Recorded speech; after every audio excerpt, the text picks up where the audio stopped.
Hey guys, this is Dave in this order, and today we're going to be looking at OneNote. OneNote is one of my favorite productivity apps that I've used over the past few years to organize all of my ideas, my to-dos, and all of my projects. All right, so the first thing we're going to do is go into the OneNote screen. All right, so let's go over the hierarchy and the structure within the OneNote app. Notebooks can be named whatever you want, and the notebook icons can also be put into any color coding format that you want as well. So at the very top level, you have your notebooks. Within your notebooks, the level below that are what are called sections. And the sections are basically all of the different chapters, if you will, within a particular notebook that you have. Drilling down further, below sections, you have what are called essentially your pages or your entries. And so if you go down the level below that, you have notebooks, sections, and then the lowest level are your pages or entries. So one of the biggest challenges is figuring out how you want to basically create this hierarchy or this structure for all of the notes that you have. Based on the examples that I have here, you can see what has worked best for me. At the notebook level, I typically have a notebook dedicated to a particular year or a particular project. In this case, you can see I've got my general notes in my 2021 notebook, 2021 year notebook. I also have different notebooks that are not time specific, but are more project specific. And so you can see here, I've got coded in orange, everything related to coffee shop. Beneath that, I have a more general notebook for anything that's related to photography. Something else I want to point out to you guys, you will notice that in my pages, which again are essentially your entries within each section of your notebook, I've used a time coding naming format for each of my entries. Now, this is a good habit I found that works well for me, because what this does is it basically allows me to quickly see all of my different entries in a chronological order. So even though we have the timestamp that is automatically populated with each new page that you add, I've found that in the entry or the page pane, it's very helpful to have this, again, contextual information or chronology of my entries directly in the title of each page. This is also a good way to maintain version control if you have different versions of the same document or page that gets updated over time. So instead of overwriting something that perhaps you've already shared with your group or your team, you can easily duplicate a page and give it a new date or more recent date and continue to edit from there.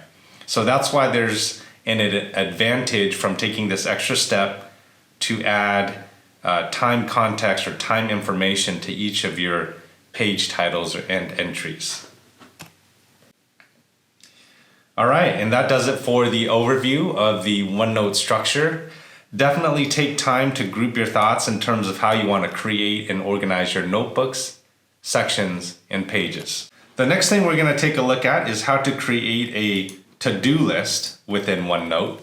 The first thing you're going to do is to add a new page, and we will name this page with, again, the naming convention that I described earlier.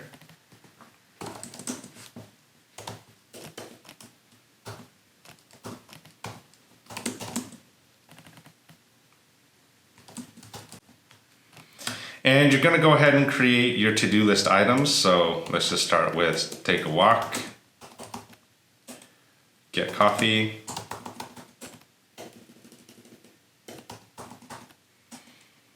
clean house.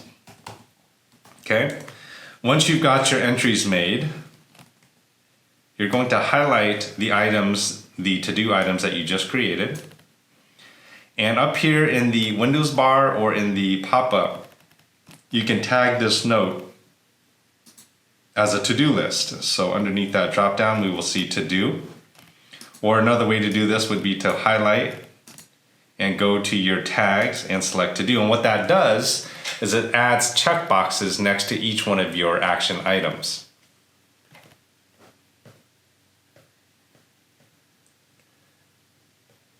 Now you can check off these boxes as you complete these tasks, and you can clear your to-do items very quickly. You can always go back and search for your to-do items by filtering via the search bar and to-do. And what this does is within OneNote, it will automatically bring up all of your action items that have been tagged as a task or a to-do item. So to do that, you're going to go over to the far left-hand side of the OneNote menu panes.